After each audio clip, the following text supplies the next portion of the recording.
All right, well, welcome to a special. Yeah, we're back at the Appalachian Bourbon Society's bar and no grill. We're going to solve that as soon as it gets warm enough to actually grill.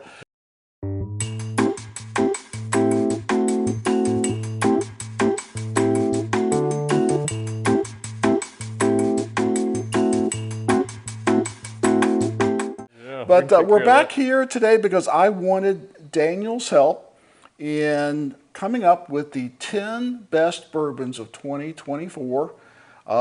We've gone back and forth a lot on it, haven't we, Daniel? Yeah. And things have come on and things have come off and things have come back on, and we finally have our list. So in no particular order, we're going to let you know what the 10 best are. But before we do that, Daniel, let's talk about a couple that didn't make the list, honorable mentions, because my two were actually on the list and got bumped off. So I'll go first.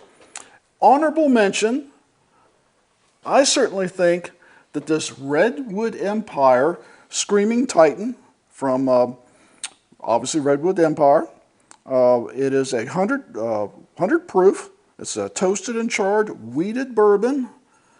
Redwood Empire does a lot of things very well. They did this one great. It was a small release, so at first, a lot of people couldn't get it until they came out with their next batch, their next lot. And I know a lot of my friends loved this wheated bourbon. Have you tried it, Dan? I have not had that one. Oh, well, it can't make the list if we both haven't had it. That was one of the rules. We both had to have it to make the list. So this was my honorable mention. The second one I had, I think you have tasted. I just acquired that one. Maker's Mark, the Heart release of 2024. It's kind of like, yeah, Maker's Mark is back in the wood finishing business. So I thought that was phenomenal. I know there's another one out there that I've not tried. And obviously one thing about this list, this is bourbons that we own or have tried either together or apart, and we both agreed that these are great. There's obviously bourbons and whiskeys out there that we don't have that maybe should be on the list, but this is our list. Right. Your list may be different. So that was my two honorable mentions. What did you have, Daniel? So for my two honorable mentions, this is the Bardstown Discovery Series, Series 12 that come out in 2024. Very solid pour. And then my second honorable mention went with the Knob Creek 18. That's a 100 proofer, but again, very, very solid pour.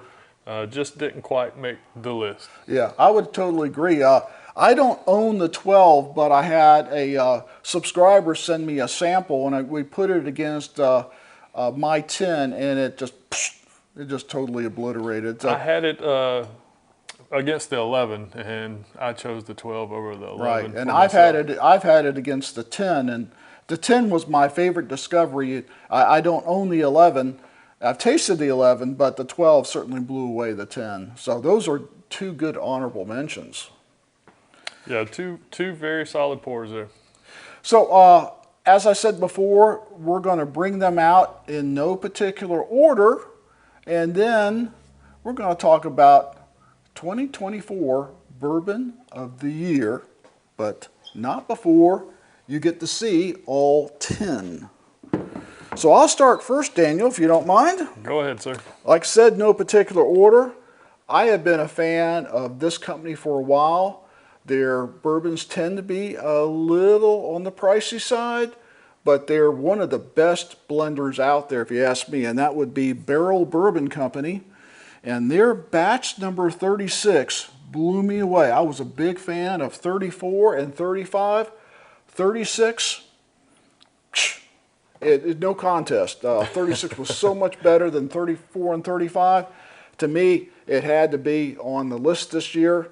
It's a wonderful, I won't tell you it's my favorite barrel of all time, but it's my current favorite barrel.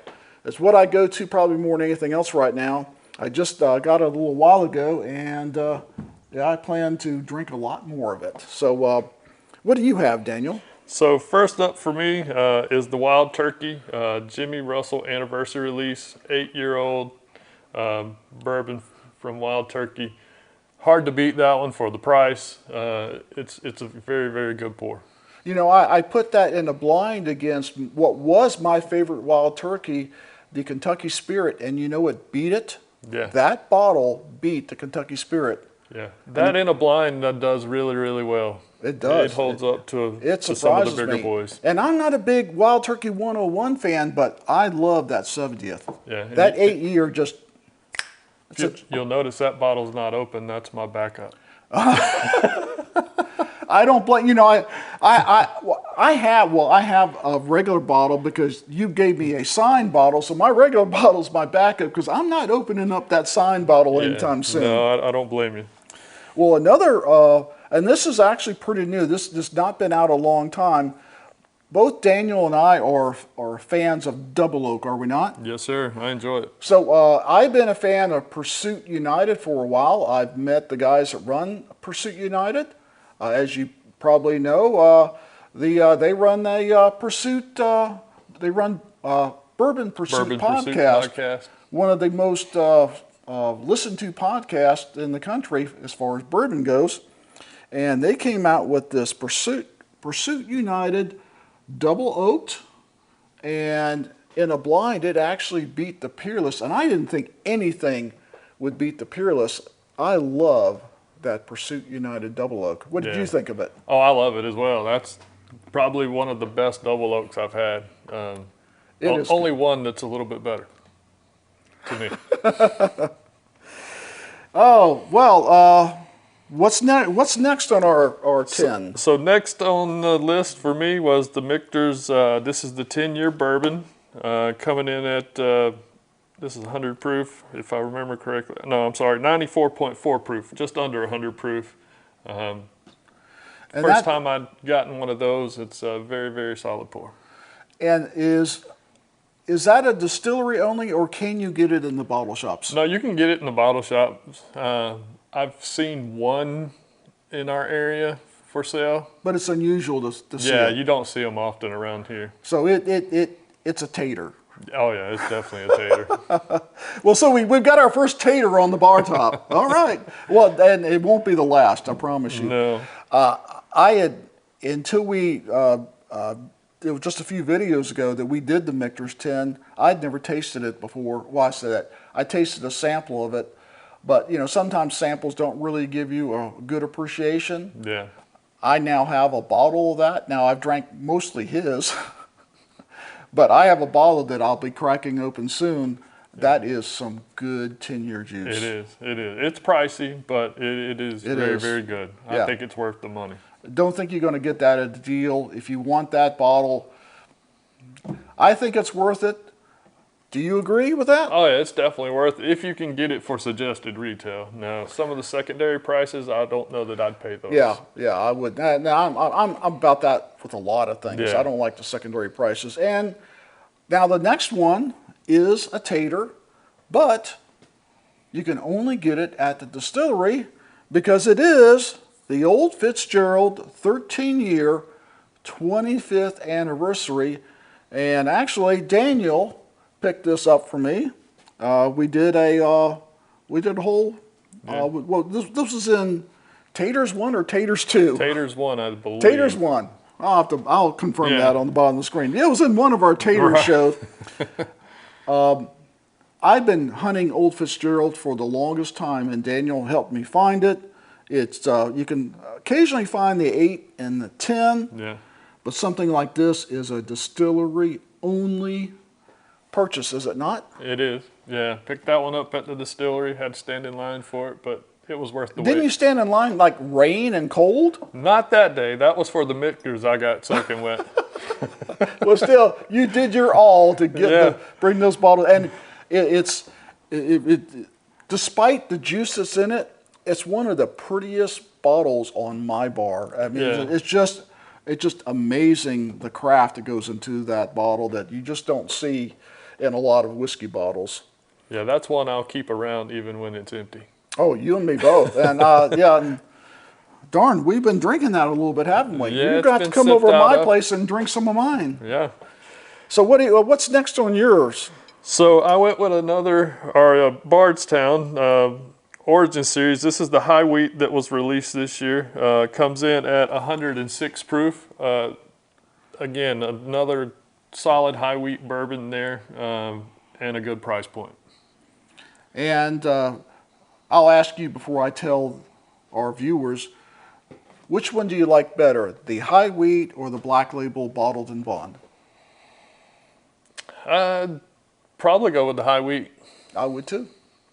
I actually said that I thought that nothing from Bardstown would ever replace that black label Right. bottled and bond until I tasted that. And I'm a wheated bourbon fan, and I just love that flavor profile.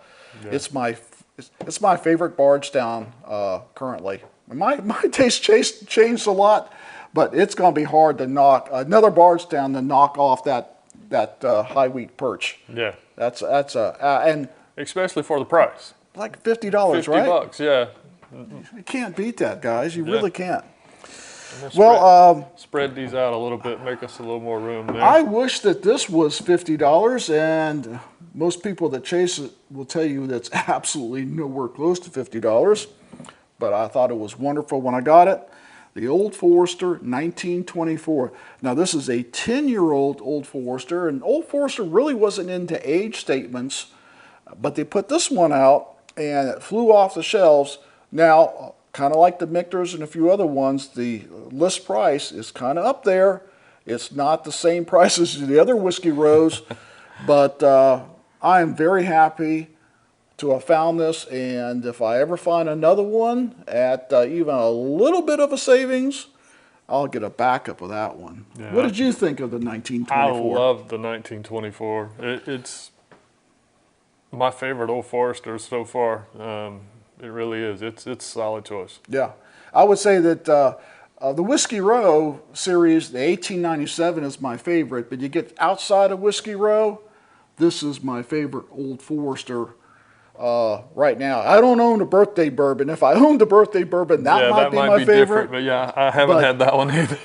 I had one a couple years ago, but now that we ever acquire one of those, that's definitely going to be on this bar top. Oh yeah. That year, but this year it didn't happen, unfortunately. No, I've seen one, and I would not pay the price I saw it for. So. What was like $6.99 or something like that? It was like $7.99. Yeah. No, I ain't paying that either. Yeah, I passed. So what's next on our 10 in no particular order? Next up is the 13th Colony. This is the 2024 release of the Double Oak. This one comes in at 133.74 proof, but I will tell you, that does not drink like 133.7 proof. And who found that for you? You did, Mike. Thank you. Oh, me? Was it me? Yeah. Oh, you're too kind. Actually, I'm not a big fan of the real high proof stuff, which includes 13th Colony. So when I saw it in a case at a bottle shop that I was doing a hunt at, I let him know about it. And did you not come down there that evening, that same evening? Oh, I wasn't. When you called me, I went like 15 minutes away. So Yeah, right down there. I run really quick. I told the proprietor, I said, I'm going to let people know that this is here, and I promise you, it won't be here long. Yeah. And I talked to him like the next day or something. I said, did someone come? He said, yeah. I said, I told you it wouldn't take long. No. I actually got it for suggested retail price, so that was amazing. And the amazing part, the video hadn't even hit YouTube yet. He's already got it. I'm going to explain it to my viewers. No, it's not there anymore. Sorry. But we did post it on the Appalachian Bourbon Society, which is Daniel's baby, and 15 minutes away. I don't blame him at all. Yeah, I had to go. I almost bought it. It goes in like, oh man, I'm looking for that Bomb Burgers. Yeah. which is around the same price, unfortunately. Yep. Which is a perfect segue in Bomb Burgers Declaration. This is a 2024 release, 108 proof. In case you didn't know, this is an annual release from Michter's. Our friends at Michter's, they released this in the Shanks. I'm a fan of the Bomb Burgers. The Shanks is good, but I like the Bomb Burgers, and this is one hard bottle to find. I absolutely love it, and it's definitely in our top 10 list. Yeah. I think that actually surprised you on the video we did how good it was. Yeah, it honestly shocked me. In that video, it come out over the Michter's 10. So it's definitely a good choice if you can find one at a reasonable price. And this is actually yours. You're like, well, it doesn't look like anything's been drank out of it, because this is actually his Baumburgers, which was, I was surprised he found one, because ever since he tasted mine, I've been looking for one and not seen one, but you found one. Finally found one, so we went ahead and picked it up. Well, everybody's been talking about this bourbon since it came out, and it's not inexpensive, and it's literally impossible to find. And what is that, Daniel? That would be the Russell's Reserve 15 year, coming in at, oh goodness, what's the proof on this guy? 117.2 proof, sorry about that. The Russell Reserve 15 year. I didn't realize that the 15 was, a cask strength level of proof. Yeah, it's 117.2 proof. I'm not a big Russell's 10 fan, but I like the 13 and I love the 15. I want to tell you it's my favorite Russell's of all times, because I've never really been a Russell's fan, but it's the best Russell's I can remember tasting in a long time. I've had Russell's 13 and the 15. 15 to me, no comparison to the 13. Yeah, that's just my opinion, but yeah, the 15 is much better than the 13. I remember doing what you allowed me to do a review of that, and I thought it was great. And I've had a few samples of the 15 and 13 in the past, and I was going like, this is Russell's 15? This is Russell's Reserve? Really? It's so much better than the 10. And then I've kind of come around. People say, you don't like the 10? I said, I don't dislike it. It's just not one of my go-tos. Yeah, it's not one of your go-tos. If I had that, well, you can see it's obviously one of Daniel's go-tos. What do you keep asking me, Daniel? You want to talk about finding another one of those? Ask me, like, if you find another one, let me know. Yeah, I wish I would have picked up another one. I've definitely shared that bottle and love doing it. So, but it's a very, very solid pour. Well, and I will tell you that we probably found these 10 pretty. There's a couple things that you haven't found. There's a couple things I haven't found out there, like the Russell's 15. Yeah. I had an opportunity to buy it, and I passed on it. I probably shouldn't have, but at the time, I didn't want to spend, what, $300? Yeah, I got that one for $300. I've seen it since then, but not for $300. Ooh, yeah. So $300, I didn't realize at the time was a deal. Yeah. And I just going like, I still don't have my Baumburgers. So I passed on a lot of things until I found my Baumburgers. Now that I have that, I'm kind of open, Daniel. Right. I'm open to getting a 15. But hopefully you'll find another one. Hopefully we will. I don't know. I can't think of anything that's more popular on YouTube right now in the bourbon community than people talking about the 15. A lot of people have said it is their bourbon of the year, which segues into, well, what is our bourbon of the year? And Daniel and I, don't have a bourbon of the year. We each have our own pick. This was a compilation that we decided together, but we have a little different palates. So we decided we didn't necessarily have to agree. It's okay if we do, but we didn't have to agree on it. So I am going to let you go first. Daniel, these are some fantastic pours here. Yeah. You can't go wrong with anything that's on this bar top, honestly. They're all amazing, all different in their own respective ways. But for me, this year, and it was a toss-up between two of these guys, but I went with the 13th Colony Double Oak for 2024.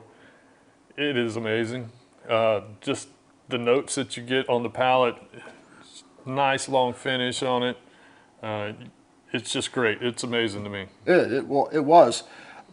You'll be seeing this on a Saturday. Just a few days ago, we came out with our Whiskey Wednesday, which we put this, the 2024, against the 2023. We both agreed that the 2024 was better, but we both thought it was the other one. Yeah. We thought that the 23 was winning, and then we turned over the card and going like, holy crap, this is the 24. Yeah. Didn't we not? both said 2023 is probably better, but we guessed were both wrong. But the 2024 was an absolute winner for both of us. So, and it doesn't drink that proof. It doesn't. The 2023 drinks overproof a little bit to me, but the 2024 drinks under its proof point. Yeah. And that had just been cracked open going against a bourbon that has been cracked open for a year. Yeah. Well, that's one reason I thought the 2023 I did too. I thought like, oh man, this one that's a little more edgy and in your face, that's got to be the new one. Yeah, the new fresh crack, so to speak. No. So Mike, what was your bourbon of the year? Well, or what's your top pick? As people know me, I tell people all the time, off camera, what do I drink? Usually under 120. So I thought, well, if I could drink something, didn't matter the cost, didn't matter the price, didn't matter if I had a backup of it, what would I be drinking? It would be under 120. So unfortunately, it won't be the 2024. What it would be is, to me, the most amazing bourbon that I have tasted. Well, maybe the most amazing bourbon ever for me. That was that Old Fitz 13-year. I've never tasted anything quite like it. I fell in love on the first sip. Yeah. And I know I probably will not get another one like it, but who knows, maybe next year when they have a new release of it, I can get another one, but I'm absolutely in love with this Old Fitzgerald. That is my bourbon of the year. And great choice. You can't go wrong with either of them. You're a high proof guy. That's your jam. You're not? For me, that's my jam. And anything on this bar top is a wonderful pour. Yeah. Even at $50. Well, here's another $50 one sitting here too. So, I mean, you know, and both of those are solid pours to me. I don't think you go wrong with anything sitting on the bar top, but... we have a few taters there, but there's a lot of them that absolutely... that you can get. This is a little harder, but these you can get this one and this one pretty regularly here. Yeah, a lot of them are available. You could go today. You could stop the video and go right now and get some of these bourbons. So this is our top 10 of the year. We each had a different choice. I was so close to picking that one. I picked that last year, the 23 version, but I don't know. That's hard to beat, ain't it? I just so amazed at that bourbon. So you just can't go wrong. So let us know, are any of these your top 10? Yeah. Let us know. Drop us some comments and let us know what your thoughts are for your bourbon of the year that you've tried this year. So one last question for you, Daniel. Yes, sir. 2025 is just around the corner. Which one, other than your bourbon of the year, which one will you be seeking in 2025? What do you think you'll be seeking next year for the next release? If there's another Russell's 15, I'll definitely be hunting that one. But I mean, like you said, a lot of these you can pick up on the shelf every day. But the Russells, I definitely want another one if I can find it. And for me, because I know the Baumburgers changes every year, for me, if obviously I take that out of play, right? Because who knows if I'll ever get another one of those. These you can find. I think for me, 2025, I'm going to be, it's a little later in the year they release it, but I'm definitely going to be getting another Baumburgers next year. Yeah. So you the Russell's 15, me the Baumburgers, and who knows about these two. It all depends if we drink him. I'm kind of afraid to drink it. Yeah, you don't want to see the end of the bottle. You don't want to see the end of the bottle in those. So we love that you came along with us and listened to our little stories and narratives about what we think are the 10 best of 2024. Thank you, Daniel, for Yes, once sir. again having us, sponsoring us at the Appalachian Bourbon Society. If you're in Georgia or anywhere close to Georgia or just want to be a part of something different, go to Facebook and look up Appalachian Bourbon Society and hit that join button. We'll be glad to have you in the conversation. And did you not just start a discussion group? Yeah. On Discord, I started the Appalachian Bourbon Society on Discord, so you can join that as well. Find out more We'd love information to about have. us, and we're going to be posting up our next bottle share here shortly. Right. That's the big thing for the society is we got a bottle share coming in January, don't we? Yes, sir. More on that coming soon. We need to get past Christmas, but then Daniel will be announcing that, and I'll let you know too on the channel. But yeah, we're going to have some of these may appear in that bottle share. Oh yeah. Yeah, that Russell's made an appearance at the last one. It did. Yeah. And I'm probably going to bring my bomb burgers because I wish I had tasted bomb burgers years ago, someone would have shared it with me. Well, one guy did, but it is like all this time I had no idea about it. So I'll be bringing my bomb burgers to that. Awesome. So Looking forward to it. Yeah, I look forward to it too. So anything else you want to add? Anything else you want to tell our viewers? No, just that everybody's palate's different. You may not agree with our 10, but that's what we've had the opportunity to obtain this year, and we feel like that's our top 10. So, like I said, yours may be different, and let us know in the comments what you feel like we should have included, or which one do you think shouldn't be in the top 10. Let us know either way.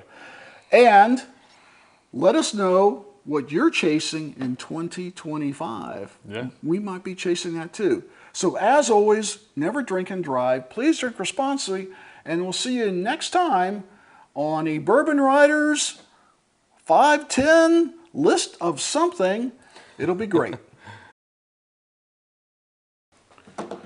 So you're going to start at number 10 on your list, though, and go up the list when you're bringing them out?